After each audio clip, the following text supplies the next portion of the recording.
Hey guys, welcome back to another video. So in today's video I'm going to be showing you guys a Vindicta guide, and if you guys do not already know, Vindicta is a God Wars 2 boss.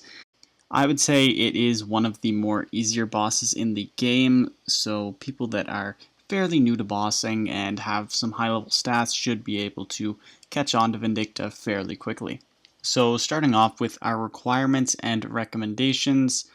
So the first and only real requirement is 80 attack, and you will need this to actually be able to fight Vindicta. The others are recommendations, so 95 prayer for curses, 96 herblore for the overloads, and also 80 plus combat stats would be really helpful. 96 summoning for the pack yaks. And then also 100% Zero's reputation is really helpful for the 100% drop rate increase.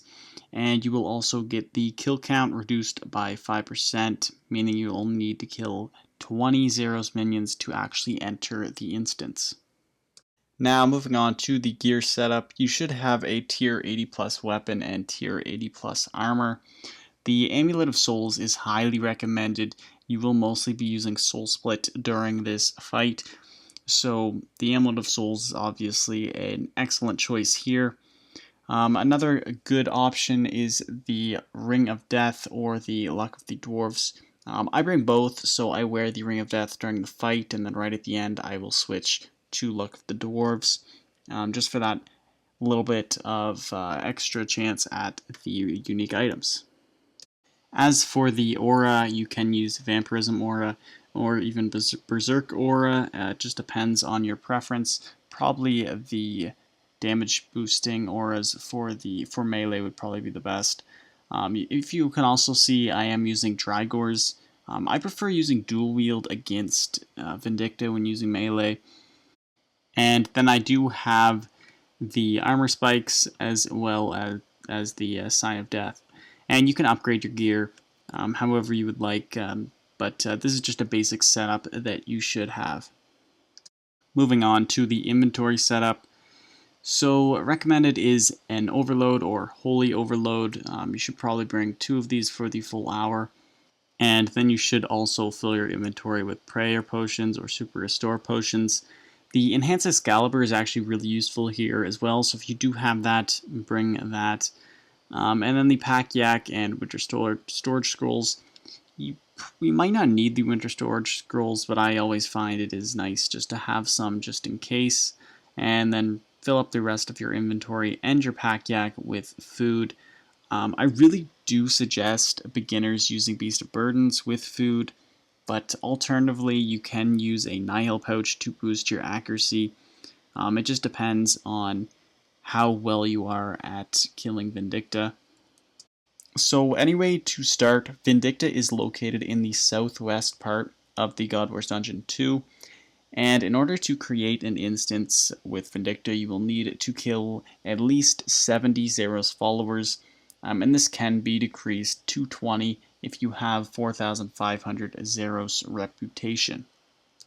So now we're just going to go through an entire kill, and I'm going to separate it into phases. So first is going to be phase 1 when Vindicta is by himself, and this will be when Vindicta's life points is above 100,000, because once it hits 100,000 you will enter phase 2.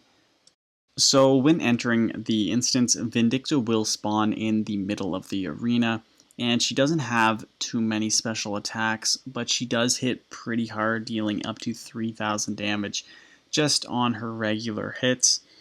You should be able to recover the lost health through Soul Split or the Vampirism Aura or Scrimshaw. So the first special attack of the fight will come after several attacks, usually around 3 or 4. And this special attack will be where Gorvek will unleash a line of fire on you.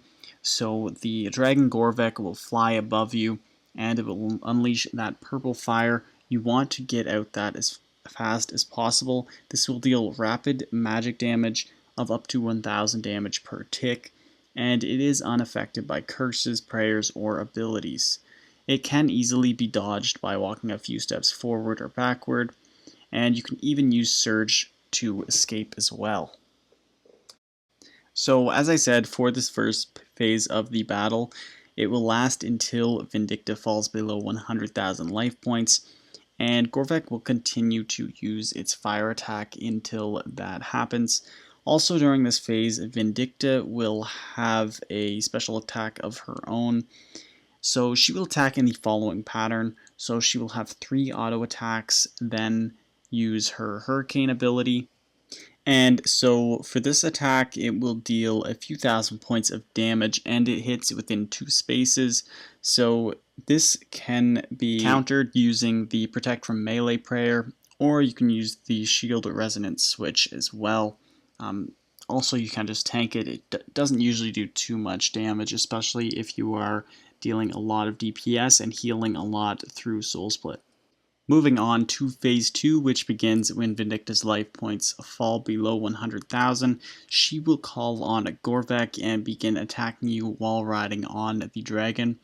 So this phase has a new attack pattern. So this is where the Shield Resonance switch really comes in handy. So Vindicta will first attack with an auto melee attack, then a range attack, then another melee attack. So the attack that you will want to use Resonance on will be the range attack, and this is because it deals a lot of damage compared to the melee attacks. It can deal up to 4,000 life points, so Resonance is really helpful here as it can possibly heal you up to 4,000 life points. And if Resonance is on cooldown, then you should at least protect ranged for the second attack. This is a nice backup. It will only deal half the damage then, which is better than nothing.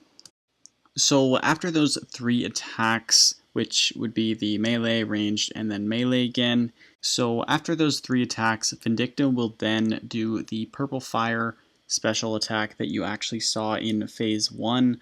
So just like in Phase 1, you can dodge this by walking out of the way or using Surge. Surge is a really good option when in Phase 2 to dodge the purple fire, and that is because Vindicta will actually be flying to another spot in the arena. So once Vindicta does land, you can actually use Surge to actually make it right to Vindicta and pass through all of the purple fire without taking any damage. So now moving on to this last section, which is the loot that you can actually obtain from Vindicta. So looking at the rewards that you can obtain, you can expect on average 200k per kill, and this is with the 100% reputation, so with that 100% drop rate increase for the unique items.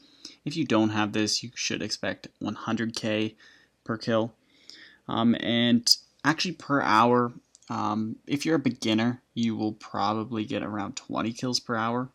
If you're pretty good, probably around 30, and if like the high level players, they will get 40 plus.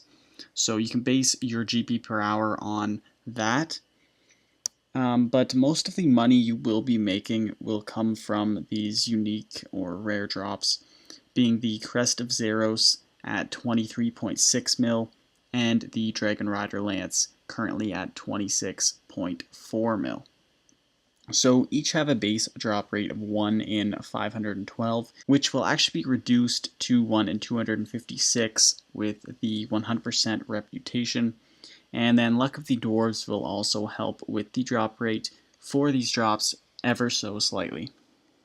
Anyway guys, that is it for this guide. If you guys have any questions or comments about anything in this guide, feel free to comment them down below, and I will definitely try to help you guys out. If you guys did enjoy this video, hit that thumbs up button as it really does help, and maybe even consider subscribing for more RuneScape 3 content. But anyway guys, I will see you in the next one. Peace.